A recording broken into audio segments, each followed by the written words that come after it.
Assalamualaikum. Kan? Makan. Aku makan. Tapi kan sebelum ni Cik Man ada Cik Man ada live dengan Maggie, tiba-tiba dia terpadam. Sebab dia tak ada boleh dia tak boleh ada unsur promote. Banyak kali sebelum ni pernah beberapa kali live dengan Maggie, tiba-tiba terpadam sendiri.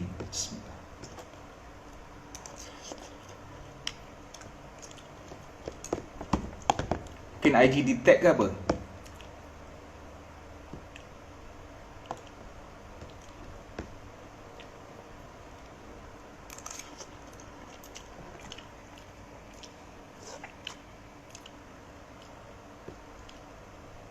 Mungkin IG detect ke apa?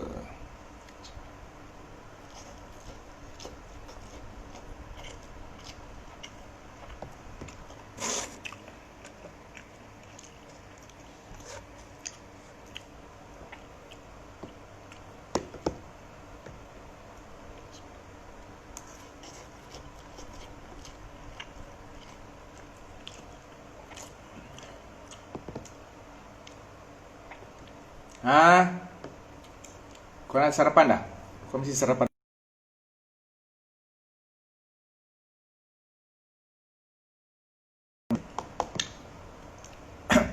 Sedap ke Ustaz?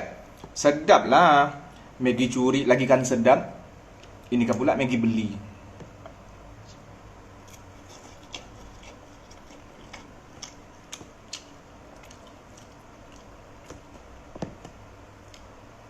Janganlah paksa saya baca DM. Saya tak sukalah. Tak maaf lah.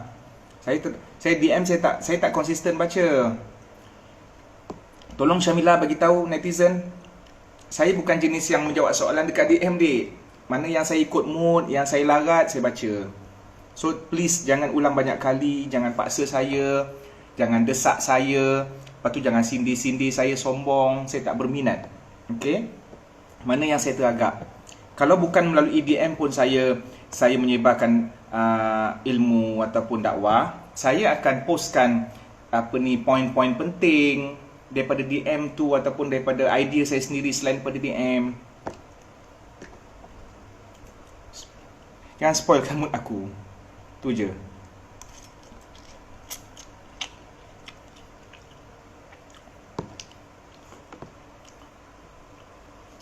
Dekat Malaysia ni ada lebih kurang 50,000 lebih ustaz. Jadi netizen boleh rujuk ke ustaz-ustaz yang lain. Ramai yang lebih alim daripada Cik Man. Okey, Cik Man ulang balik. Dekat Malaysia ni ada berpuluh-puluh ribu ustaz yang netizen boleh rujuk kepada mereka, boleh DM mereka. Okey, mereka jauh lebih alim daripada Cik Man. So boleh pergi ke IG diorang.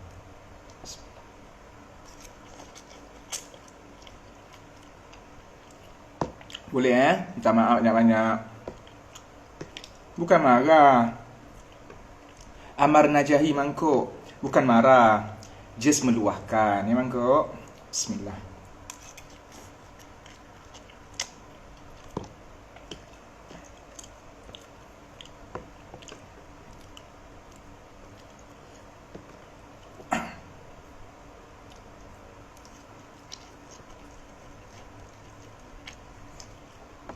Okey, ada soalan? Adam. Yelah Adam. Adam tak makan Maggi. Adam makan Starbucks. Bisnes. Orang bisnes dekat Dungun banyaklah duit makan Starbucks. Cik Man makan Maggi je lah mampu ha. Oh, Adam Santoso.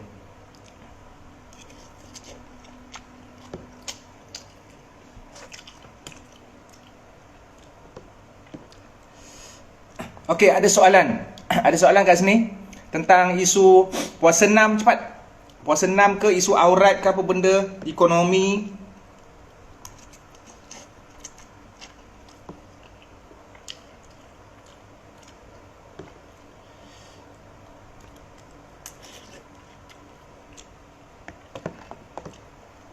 Maggi kari.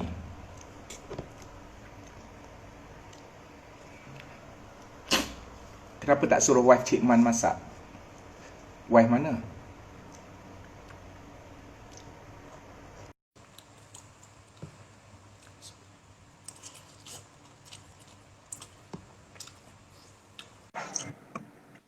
Ya, Assalamualaikum Ustaz. Salam Anis ya. Apa Ya, khabar Frontliner? selamat Hari Raya. Nak raya. Ustaz, ada yang kata pasal isu puasa 6. Kenapa ya puasa 6? Katanya tak boleh digabungkan dengan puasa 6 dengan puasa wajib. Boleh. Kan dah tulis dekat post. Sunat dengan puasa wajib boleh gabung. Tapi lebih baik asingkan kalau tak kalau ada waktu yang lama. Lepas tu Ustaz, saya ada tanya dengan beberapa orang. Dia kata contohlah kalau kita dah meninggal, contohnya dia punya puasa tu tak terbayar lagi. Macam mana nak dikira tu Ustaz? Ahli waris dia bayar. Ahli waris dia puasakan ataupun bayar fidyah. Tapi kalaulah dia tak puasa sebab sakit, tak sempat nak ganti, tak payah buat apa-apa. Tak payah buat apa-apa. Dia yang kena bayar ataupun ganti tu kalau dia sengaja tak puasa ataupun sengaja tak ganti. Tapi waktu ada. Okey. So Ustaz, tahun ni raya kat mana? Shah Alam je. Alhamdulillah. Kejap. Nak tengok, nak ambil Milo kejap. Tengok kalau ada Milo.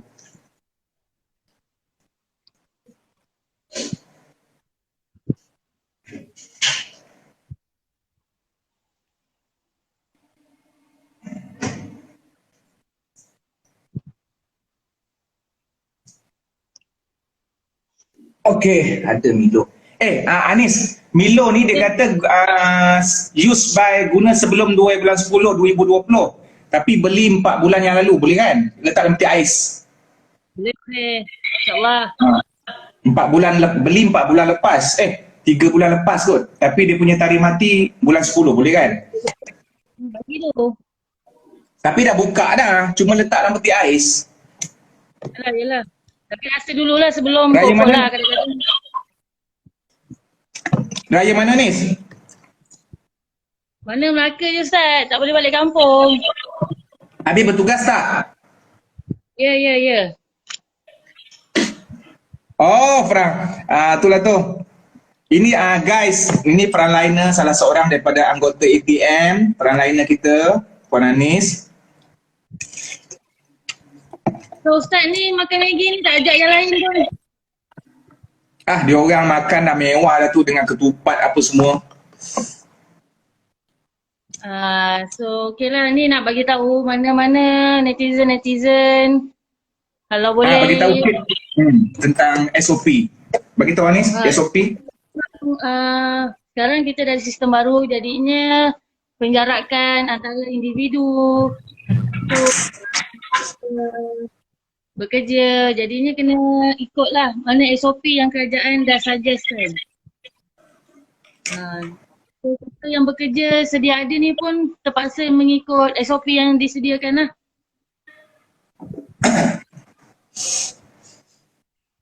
InsyaAllah Anis. Itulah tu, rindu nak balik ke Negeri Sembilan tapi nak buat macam mana? Itulah, saya nak lagi kat kampung Ustaz. Kami berdua je suami isteri, jadi tak adalah, tak meraihkan langsung lah. Musuh tak ada. Milo tak boleh pakai Anis, dah rasa macam cendawan. Walaupun tarikh dia lambat lagi. Ya Allah, aku minum apa tu? Dalam masa tempoh seminggu je. Oh ya ke?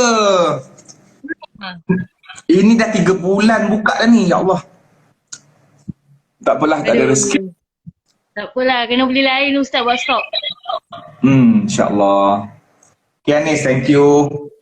Okay, doakan kami Frontliner sentiasa tabah untuk berhadapan dengan situasi-situasi yang ada.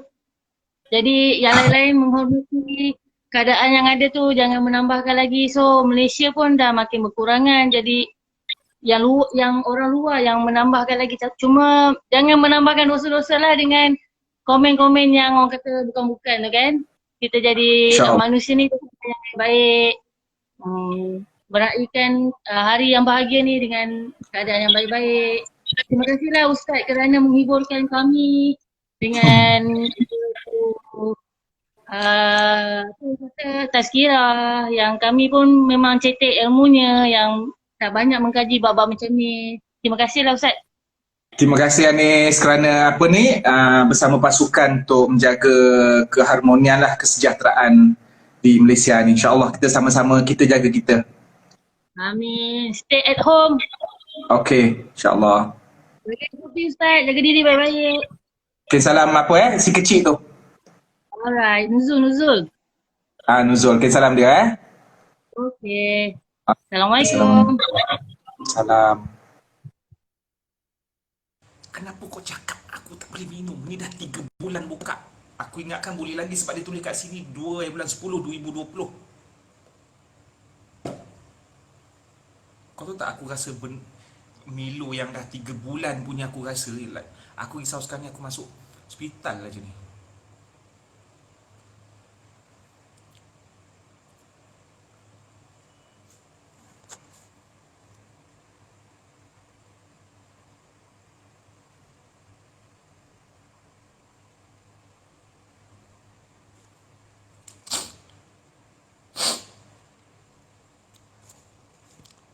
Sihat, Cik Man sihat. Mana aku tahu, aku ingatkan dah buka sebab aku tengok tarikh ni 2 bulan 10. 2 bulan 10. Dia tak ada pun bagi tahu syarat-syarat kalau dah buka hanya tahan 3 hari. Dia just tulis secara umum 2 bulan 10. Lain macam lah buat aku. Habis tu macam mana ni? Aku dah masuk tadi dia ada akan jadi penyakit apa? Bismillah. Syamila. Abi macam mana Syamila?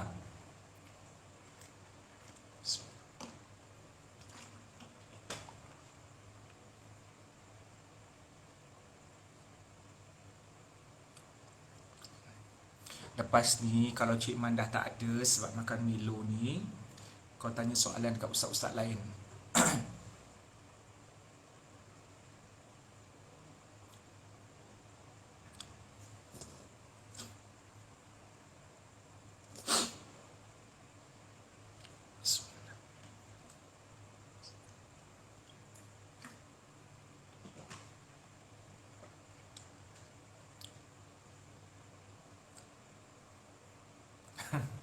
Waduh, betul lah macam.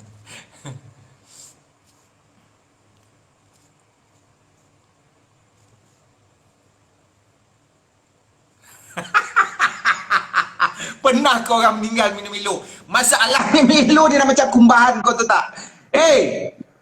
Dasar perempuan. Kau kata tadi, Ustaz, bawa bersabar, Ustaz, bawa bersabar. Gila. Orang perempuan ni, kalau dia nak bercakap, dia bercakap aja. Tak kira betul ke tidak. Padahal benda tu salah. Betul, Ustaz. Jangan nak mengata saya cakap tak betul. Habis macam mana ni? Maknanya ada efek apa-apa tak? Sebab Milo tu dah memang... Cuba Ustaz buka kotak tu. Mana tahu ada cendawan ke? Tak ada. Dia punya... aku rasa tak ada. Tapi bau dia memang bau yang ni lah, memang bau yang orang kata Ustaz. Jangan bendol sangat Ustaz. Lain kali tulis dekat sini, apabila sudah dibuka, maka tahannya hanya 3 hari sahaja. Faham tak? Ya, aku sudah. Aku tak nak tuan dalam air lah, aku tak tahu apa benda dia punya rasa. Okey, kau dekat mana tu, Sarawak? Dekat rumah ni dengan mak sebelah. Oh, ya ke? Kau mak kau ada sebelah pun kau nak live-live dengan aku kan? Patutnya kau layan lah mak kau borak. Ustaz, mak saya nak tengok muka Ustaz. Oh, kau memandai-mandai je fitnah mak sendiri Mana ada. Ustaz, mak saya marah tau hari tu Ustaz suruh saya, Ustaz kanankan saya dengan anak orang kucing tu. Bukan kau sendiri ke yang minta ke aku?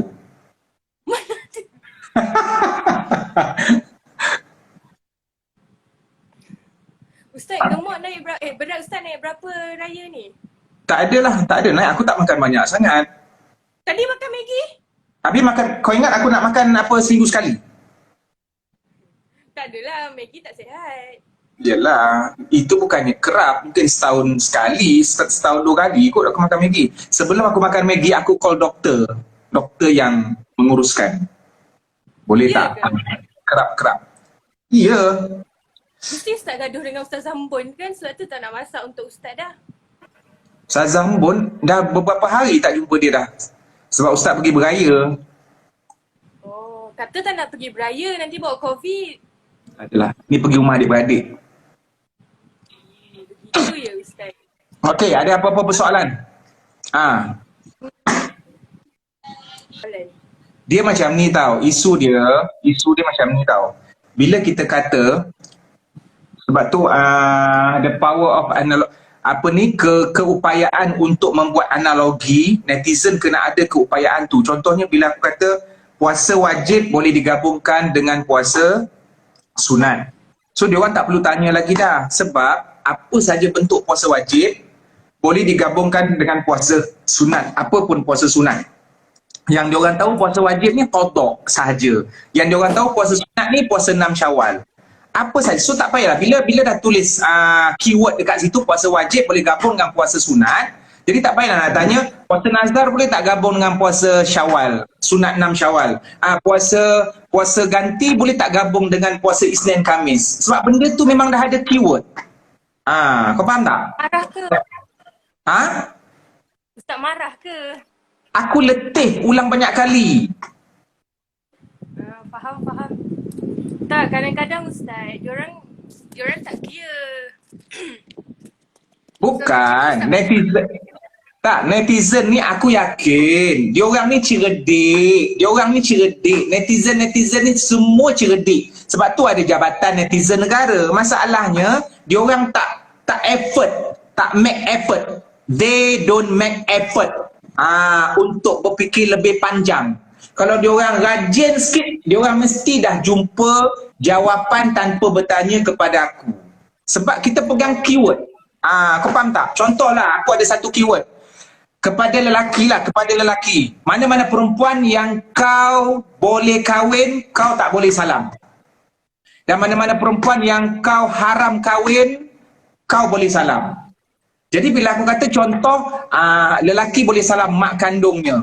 Dia pergi tanya lagi, boleh salam nenek tak? Boleh salam adik perempuan saya tak? Boleh salam tak makcik saya adik-beradik? Apa masalah pun aku tak faham.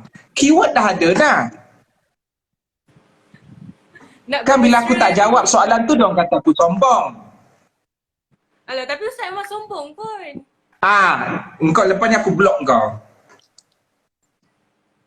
Ustaz nanti mak lain murka dekat Ustaz.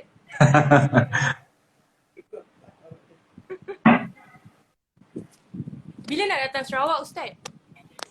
Lepas PKP, insya-Allah. Kalau ada jemputan, kalau ada orang jemput aku, pergilah. Kau Sarawak kat mana? Bahagian mana? Apa ni? Pergilah. Dekat situ. Sibu pernah pergi. Ada Ustaz Zambon lah Ustaz. Ada, dia tak ada buat apa tu. Tidur, lepas tu je lah mengangkang kat rumah. Ustaz dia masak untuk Ustaz, nanti dia tak halal kan? Habis. Mana ada dia masak untuk aku? Dah 2 hari dia tak panggil aku makan rumah dia dah. Oh Ustaz, habis madu sepah dibuang sepanjang PKP sebelum ni, siapa yang bagi Ustaz makan? Dia tak panggil aku makan. Semalam dia tak panggil, kemarin dia tak panggil, hari ni. Tadi dia chat aku, dia WhatsApp aku. Kat mana tu? Ada tu je. Dah kalau Ustaz pergi beraya, takkanlah dia nak bagi Ustaz makan lagi. Tengok rambut aku dah smart, babe. Ya Allah, itu macam corona. Yelah, Kak, dah turun. apa nama mak? Nama mak apa nama mak? Nama mak? Mak saya Rahmat. Rahmat. Sihat Kak? Apa khabar? Selamat Hari Raya. Itulah. Mak memang asal Sarawak ke apa, Syamilah? Ya, asal Sarawak Ustaz. Mak ayah dua-dua. Ustaz, ni saya nak tanya. Yang hari tu Ustaz kata saya mencarut tu kan?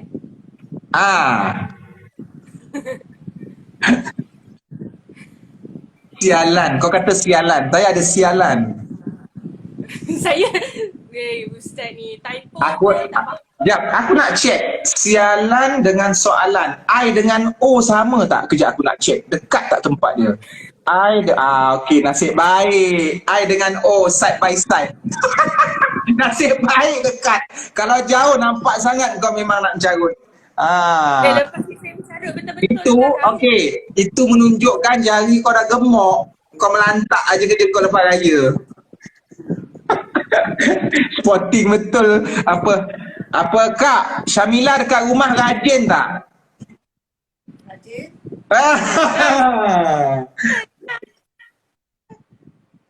Saya anak yang solehah Ustaz. Nampak tak? Ni pun pakai telekung pagi-pagi ni. Ni Fauzan. Ni Kak, ada nama Fauzan ni nak jadi menantu. Saya pin komen tu Fauzan. Dia tulis support Syamila nak jadi menantu katanya si Fauzan ni. #support Syamila. Siapa nak jadi isteri Ustaz mengisi kekosongan yang ada 4 lagi? Ustaz tengah mencari jodoh yang boleh masakkan Ustaz makanan setiap hari. Tak perlu dia cari Ustaz Embon lepas ni. Lepas tu Ustaz lengkap semua benda. Lepas tu dia pun dah kata rambut dia dah smart, makin handsome, betul tak Ustaz? Lepas tu tak adalah nanti Ustaz minum Milo yang ada cendawan. Makan Maggi pagi-pagi. Bolehlah ya cari siapa yang nak jadi menantu isteri Ustaz ni. Mak backup anak katanya. Kau balik Pahang bila ni Syamila? Tak tahu tahun depan kot. Berita kata sampai bulan 12 online study. Tahun depan lah kot. Saya balik masuk degree, balik Kuantan. Ya Allah, hai Ustazah, rasa macam kat saya. Assalamualaikum Ustazah.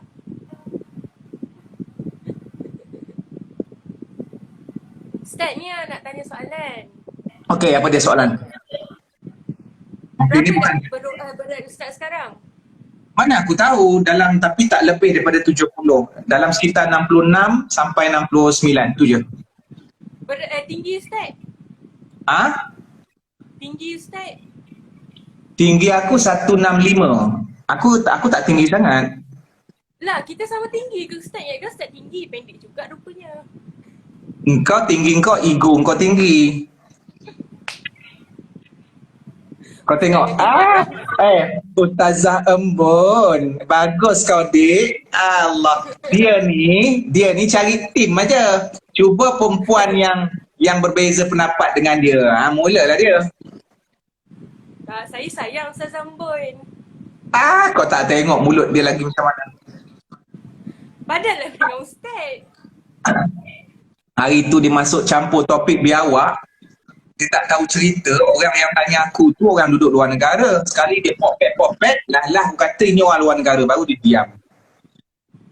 Yang penting Ustaz, kalau tak disebarkan Ustaz Embon, Ustaz doakan saya start 5 tahun dekat airport. Aduh. Okay, ni serius soalan. Tak nak tanya berat Ustaz dah. Tanyalah soalan PK. Kau dah tahu aku tak baca DM. Kau jangan membazir soalan-soalan yang tak ada kaitan. Ya. Ni nak tanya. Kan dalam 3 jenis helah, Ustaz pakai serum ke tu? Aku dah lama pakai serum. Okey, dalam? Kan dalam 3 jenis helah, dia bukanlah penipuan tapi helah yang buat untuk, salah satunya adalah untuk menyelamatkan nyawa, betul tak? Okay. Saya tak boleh lah tengok Ustaz Embon ni. Kenapa lah? Ustazah Embon, kenapa lah? Tak apalah, nanti Ustaz nampak. Okey. So, dalam 3 jenis helah, satu daripadanya adalah untuk menyelamatkan nyawa, betul tak? So, kiranya saya bagi satu situasi, analoginya macam ni. Ada orang letak pistol dekat kepala Ustaz. Dan dia tanya, apakah agama kamu? Kalau Ustaz jawab Islam dan mentauhidkan Allah, dia akan tembak. So, dalam keadaan macam tu, jawapan kita sepatutnya kita kata mentauhidkan Allah ataupun Dua-dua boleh. faham tak? Dua-dua boleh. Pernah ditunjukkan oleh sahabat Nabi Ammar bin Yasir. Tetapi hati dia tetap dengan tauhid. Quran ada beritahu pasal benda ni. Maknanya Quran ada bagi pengiktirafan dengan perbuatan. Dan kalau dia kata dia tetap mentauhidkan Allah dan ditembak, insyaAllah dia mati syahid. Itu je lah. Sebab macam saya perasan kan zaman sekarang kita keep on cakap kalau zaman sekarang kita akan kata utamakan untuk menyelamatkan nyawa. Maksudnya dalam apa keadaan pun kita kena selamatkan nyawa kita sendiri. Tapi bila kita kaji balik sejarah. Paling senang contoh, Masyitah penyisir rambut anak Fir'aun, kan dia dibaling dalam air yang mendidih sebab dia kata dia mentauhidkan Allah. So macam, adakah contoh yang sama ataupun itu memang Boleh lah, benda tu boleh lah. Dua-dua kan kata dua pilihan. Sama macam isu nak turun tangan dulu ke lutut dulu ke waktu sujud. Sebab dalam agama ni banyak isu-isu yang berkaitan dengan perbezaan pendapat. Sebab tu agama ni nampak luas sebab ada pilihan. Kau faham tak? Agama ni nampak lapang sebab ada pilihan. Jadi kita tak boleh nak memaksa orang lain untuk ikut cara kita selagi mana benda tu memang ada dalam pilihan agama.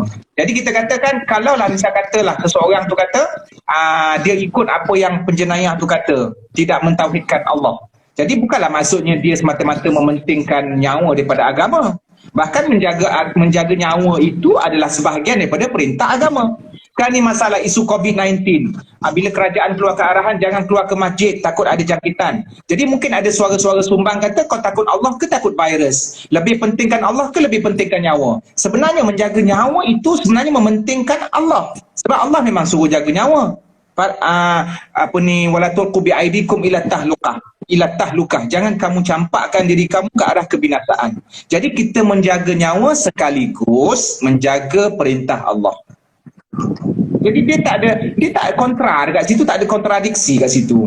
Kita jalan selari. Cuma cara menjaga agama tu dengan cara yang berbeza.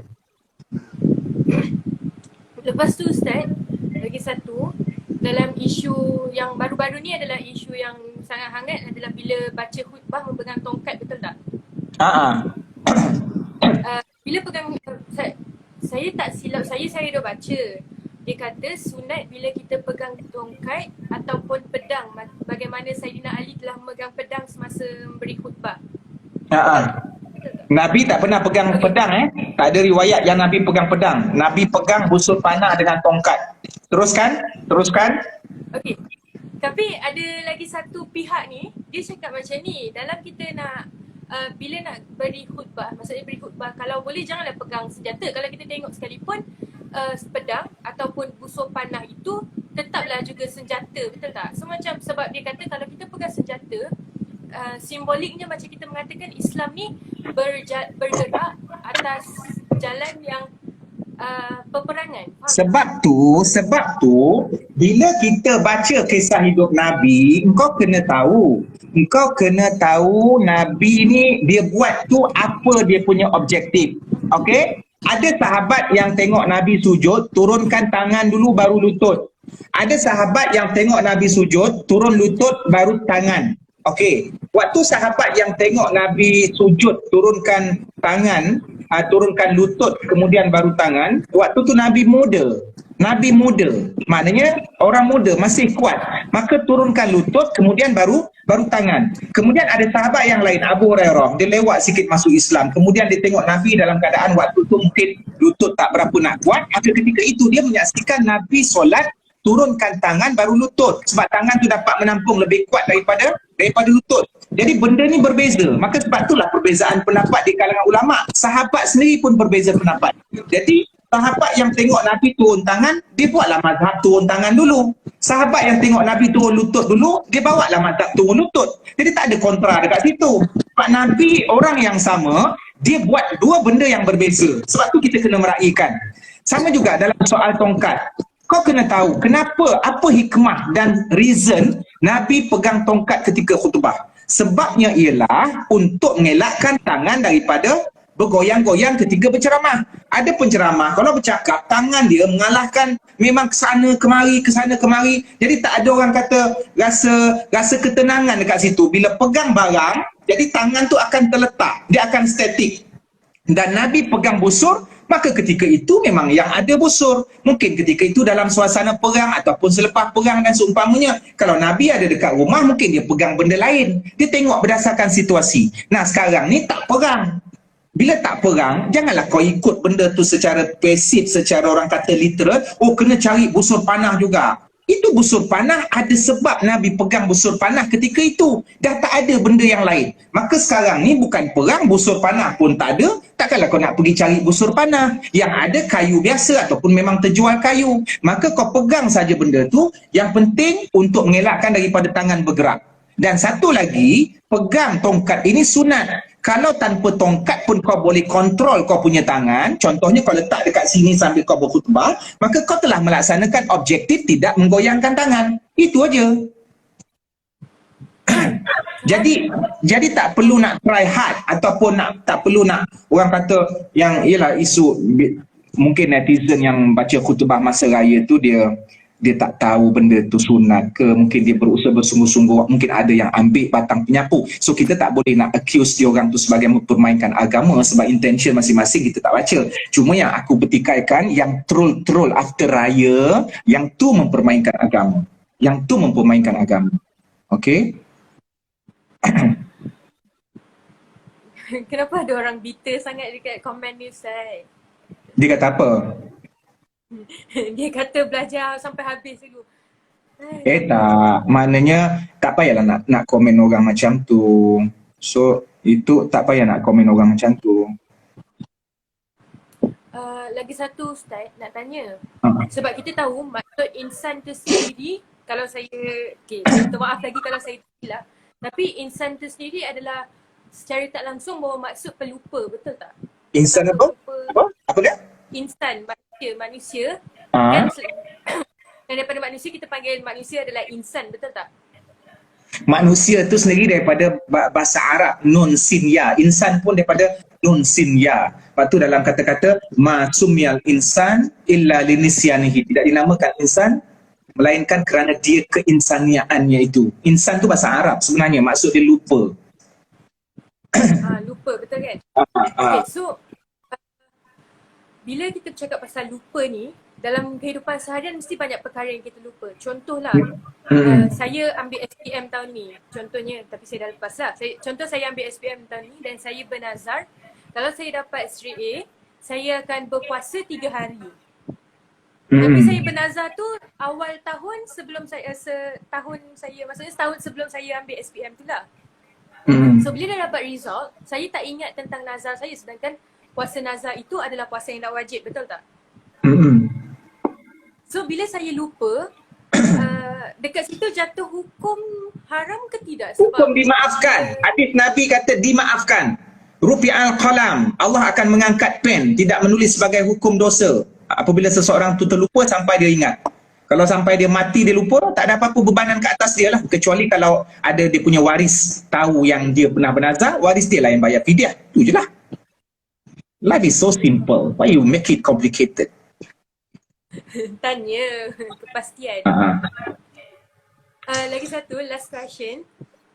Okay. Hari tu saya ada tengok Ustaz explain dekat someone tentang yakin, tapi sebab saya tak dengar sangat, so boleh tak Ustaz explain balik tentang yakin dan was-was, bagaimana yakin tu dia menandingi was-was? Al-yaqin, contoh dia begini, dalam usul fiqh ada salah satu daripada sumber dalil, iaitu dalil ni petunjuk untuk buat sesuatu action. Salah satunya kita panggil al-istishab. Dia sumber dalil yang paling disepakati ada 4. Al-Quran, As-Sunnah, Ijma', Qiyas. Okey, antara 4 ni memang these 4 ada 2 yang paling orang kata tinggi yang tak ada dipetikai, termasuk Syiah dan ajaran-ajaran pelik-pelik yang lain. Syiah pun mengakui, iaitu Al-Quran dan As-Sunnah. Cuma ijma' dan qiyas ini walaupun sepakat tapi masih ada minoriti yang tidak bersepakat. Okey, so nak kata Al-Quran dan Sunnah adalah sumber dalil. Maknanya sumber dalil tu petunjuk untuk buat sesuatu. Wuduk semua ada dalam Quran Sunnah. Air semayang semua ada dalam Quran Sunnah. Semayang, zakat semua ada dalam Quran Sunnah. Ada satu lagi sumber dalil, iaitu bahagian yang tidak disepakati. Contohnya seperti al-istishab, masalih mursalah, kemudian adat, kemudian fi'il sahabat dan seumpamanya lah, ijma' dan seumpamanya. Jadi kita nak bincang pasal istishab, mengambil hukum yang terdahulu. Contoh dalam bab ambil air semayang. Okey? Kita ambil air semayang pukul 12.30 hari. Dan ketika ambil air semayang tu confirm lah, kita yakin lah, okay? Kita yakin yang kita ambil air semayang. Tiba-tiba pukul 2 petang kita nak semayang zuhur. And then waktu tu kita berfikir, air semayang aku ada lagi ke tidak yang waktu aku ambil 12.30 hari. Maka ketika inilah kita guna kaedah istishab. Istishab itu menarik hukum yang pukul 12, membawa hukum yang ada semayang tu bawa ke pukul 2 petang. Jadi kita tarik. Istishab itu maksudnya menarik hukum. Kita tarik hukum 12 sampai ke pukul 2 petang, maksudnya pukul 12 kita ada wuduk, 2 petang ada wuduk lah. Walaupun pada pukul 2 petang tu kita ada lalu dekat dalam hati was-was. Was-was 2%. Sedangkan pukul 12 kita ada 98% kita yakin. So yakin tak akan dapat dibunuh ataupun dihancurkan oleh lintasan was-was yang ada pada pukul 2 petang. Maka sebab itu kaedah usul fiqh al-yaqin la yuzalu bisyak ataupun al-yaqin la yazulu bisyak. Keyakinan tidak akan gugur kerana syak ataupun keyakinan tidak akan dimusnahkan oleh syak. Ini kaedah dalam usul fiqh ataupun qawaid usul. Maknanya antara dua waktu. Keyakinan hanya boleh dihancurkan oleh keyakinan yang sama kuat dengannya. Contoh 12 tengah hari 100% kau yakin kau ambil wuduk, 2 petang hanya sekadar lintasan 2%. Apa benda yang boleh menghancurkan keyakinan pada pukul 12 tengah hari bila datang keyakinan yang lain yang bertentangan, iaitu kau kentut, kau berak, kau kencing. Baru itu 100% yang fight balik dengan keyakinan pukul 12. Kau faham tak? Tapi kalau sekadar lintasan sahaja, yang tu tidak mampu untuk menewaskan keyakinan pukul 12 tengah hari yang kau ambil wuduk tadi. Selesai. So kentut boleh lawan balik yang pukul 12 tengah hari. Sebab kentut memang membatalkan wuduk. Dan kau dengar sendiri kau kentut. Ataupun kau berak. Ataupun kau kencing. Sama juga dengan contoh yang lain aku nak bagi. Ada sepasang laki perempuan akad nikah dan ada sijil nikah. Okey, ada sijil nikah. So waktu dia kahwin, dia yakin dia suami isteri, boleh peluk, boleh cium, boleh hug each other. Kemudian 10 years after marriage, dia berfikir, tiba-tiba dia berburak dengan suami dia sambil minum teh dengan biskut krim pukul 5 petang dekat beranda rumah dekat dengan sungai. Kata, "Bang, ayah nak tanya lah bang." Shut up. I'm talking to you. I'm making my explanation. Don't ever try to interrupt. Okay. Dia berbual dengan suami dia. Abang. Okay. Abang, ayang terfikirlah bang, kita ni suami isteri ke tidak? Boleh ke pegang abang ni? Boleh ke peluk abang? Kau tengok, itu lintasan setan. Setan ada dekat dalam hati dia. Betul ke kau suami dia? Betul ke isteri dia? Okey, yang yakin 10 years ago, 10 tahun yang lalu ada sijil nikah. Ada sijil nikah. Suami dia pergi balik, pergi masuk bilik, tunjukkan sijil nikah. Okey? Sijil nikah. Ni sijil nikah kita still suami isteri. So apa-apa yang terlintas dekat dalam hati suami isteri tu yang mengatakan dia orang halal ke tak halal, halal ke tak halal, yang tu terbatal. Al-yakin la yuzalu bisyak. Tetapi ada satu benda, sijil nikah 10 tahun lepas. Apa dia? Kalau dia orang ada sijil cerai. Kau faham? Kalau dia orang ada sijil cerai. Yang kita bukan suami isteri lagi lah. Tengok dah ada sijil cerai. Ataupun dah ada orang kata, dah ada mesej tentang perceraian. Abang dah ceraikan awak 3 hari lepas. Jadi kita tak boleh pegang-pegang kecuali setelah akad nikah baru ataupun rujuk dan seumpamanya. Ini dalam kehidupan kita, kau boleh analogikan kaedah ni dalam kehidupan kau. Seharian, apa saja yang kau buat. Boleh? Lain okey tak? Lain okey tak? Alamak, tak clear lah. Lain tak clear lah. Time start slow. Sekejap. Masih slow lagi ke? Aduh. Okey tak? Clear tak lain? Macam tak clear sangat.